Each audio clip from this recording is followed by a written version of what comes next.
There was somebody that covered it. Let me ask you this. Why did the state-run Russian TV put the Panther chairman Malik Shabazz on to smear Fox for daring to cover this story? Watch this. This is last night.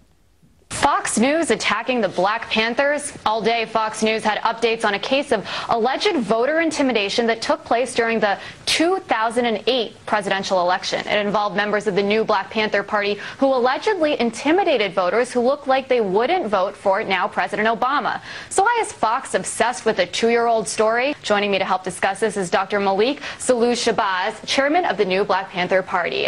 Thanks so much for joining me. So I don't know if you actually got a chance to see some of Fox's coverage. Did you have any initial reactions? I know it's probably beating a dead horse here. You guys have been talking about this Philadelphia voter intimidation story for, it seems like, years now. It has been years.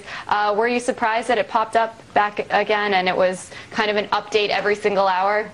No, I'm not surprised because I know that midterm elections are coming up.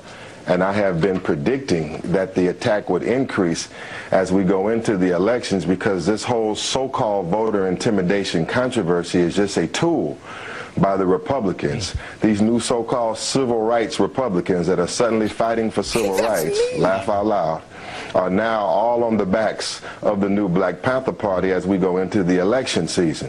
So I expect to see ads featuring the new Black Panther Party and further allegations against us because they're at war with Obama and the Justice Department and trying to bring us down. You got me. You got us. That's all we've been trying to do is bring down the Black Panther Party. And we've just been praying for that opportunity, really, just down on our knees every day, praying for the opportunity to senselessly attack the always relevant new Black Panthers. Finally, we were able to dredge up this 2-year-old story on the silly basis that the DOJ dropped a slam dunk case against them. Not 2 years ago, but Tuesday. This story was given legs when the former DOJ attorney J. Christian Adams testified. See, he quit his job because something was wrong. And so he testified that the department dropped the case partly because it refuses to go after black defendants in civil rights cases. Why would anyone make a big deal out of that? Why would anybody cover that?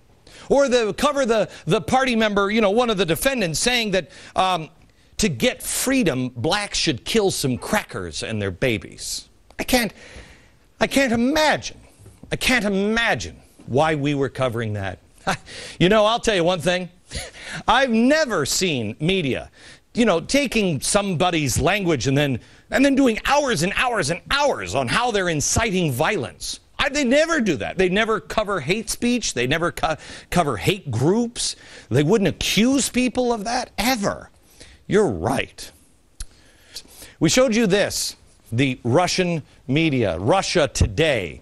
They just did an interview with the new Black Panthers chairman, Malik Shabazz.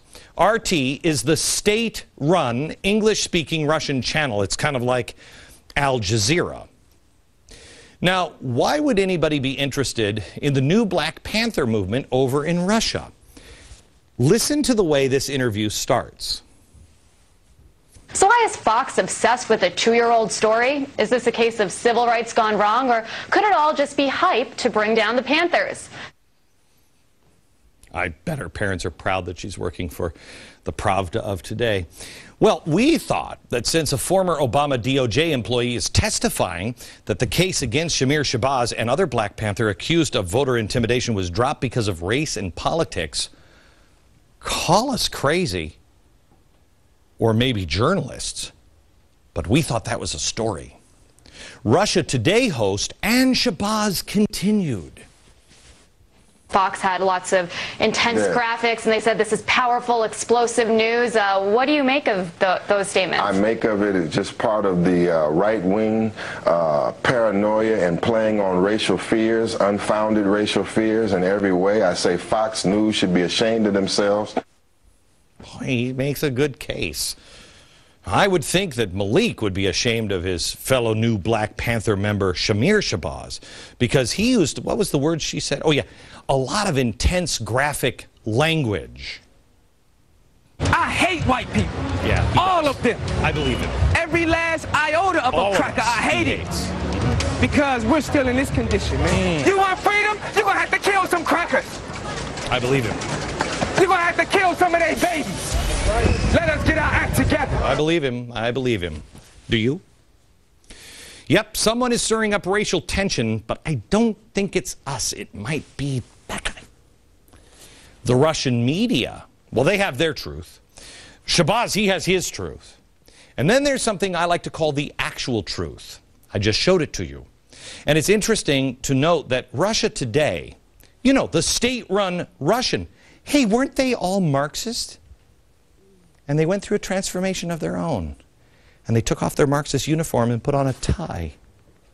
Wow. Almost like Van Jones. Anyway, Russia Today marked the 4th of July with an interview of the Weather Underground terrorist, Bill Ayers.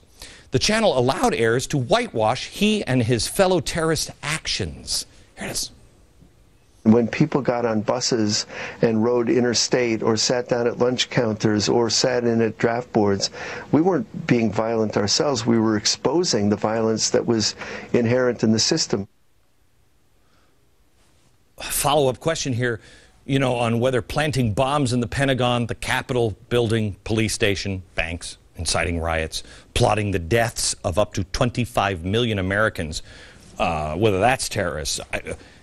It would have been a good follow-up question, but a good thing they didn't ask it. The Russian news agency probably, you know, didn't have that information when they had this interview. They also probably didn't have, which is available on that crazy thing called the Internet, an FBI informant and former Weather Underground member when he sat down and described what the Weather Underground and Bill Ayers wanted to do. Watch this. They estimated that they would have to eliminate 25 million people. Eliminate, that means it's not terrorist. Nope, that's genocide. Even the reaction to the Russian spy case with the Russians is perplexing. Once upon a time, you know, would have drawn serious denunciations and retaliation from the Kremlin, but they've stayed mostly in step with what White House spokesman Robert Gibbs has said about it. Basically, it's no big deal. On Russian main national state-run television channels, the spy story led the broadcast only the first day the news broke. Any impact from the scandal on U.S. relations, it just faded from the newscasts in Russia. The reports then did run an the adopted and ironic tone set by the Prime Minister, you know, Vladimir Putin. Spooky. He joked about all the cloak and dagger nature of the accusations in his meeting with former President Bill Clinton. Listen to Putin on the reaction, however, of the American police. I understand that back home the police are getting out of the way of putting people in prison. That's almost like the police acted stupidly. It's almost like they're in lockstep. Isn't that weird? Listen to our mainstream media, and you might think that all the FBI caught was, oh, I don't know, maybe a Victoria's Secret supermodel. Because that's all I see is how hot that one was. Oh, that's great. Is there anything more than that? Since when do Russian news agencies side with the American administration? Not the American people. They used to tell us that the American people were good, but the administration was bad. Now the Russian agencies are telling us that the American people are bad, but the administration is good. The administration dropped the charges against the new Black Panthers. Russia Today invites the chairman of the Panthers on for a love fest. And to top it off, a Russian spy ring is broken up and there's no outrage, no tit for tat. Hey, I just had an idea. Maybe Newsweek was right all along. You remember that story? Yeah, there it is. We're all socialists now. But maybe that was just that was a story about the global press and not us. Maybe that was a story saying, hey, members of the press, we're all socialists now. Having undergone their own, this is weird, fundamental transformation in Russia. Could it be that the Russian media and the hierarchy are now content to aid and abet, or maybe just sit back and enjoy the view as they witness our fundamental transformation?